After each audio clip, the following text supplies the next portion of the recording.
Okey, korang baca please do not rotate it by hands to avoid of damage the product.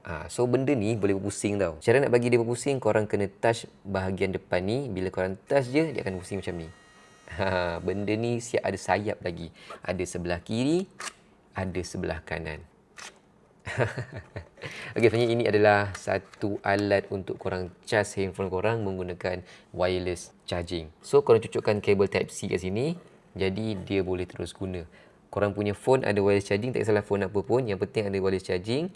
Dan lagi elok kalau dia MagSafe, jadi dia melekat, korang lekatkan dan dia akan terus cas elok macam ni. Lepas tu bila dah jadi macam ni, untuk iPhone korang boleh keluarkan display macam ni masa tengah charging wireless. Nak bagi dia tegak balik ke atas, korang boleh touch ni dan dia akan berpusing macam ni. Mantap kan? Untuk wing dia pula, dia ada dua tau. Satu kat sini, satu lagi dekat bahagian bawah sikit. Yang bahagian bawah ni untuk AirPod. So kalau AirPod korang ada wireless charging, korang boleh letakkan dan dia akan cas. Bunyi itu. Lepas tu kat sebelah ni untuk Apple Watch. So kalau korang ada Apple Watch, korang boleh cas gunakan benda tepi ni.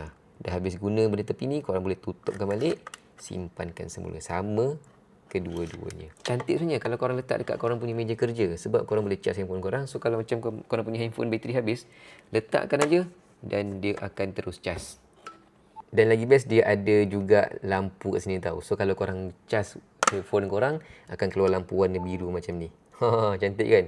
So ada lampu dan cantik dan tak penting, tapi kalau korang beli pun bagus juga letak dekat meja kerja korang. Nice.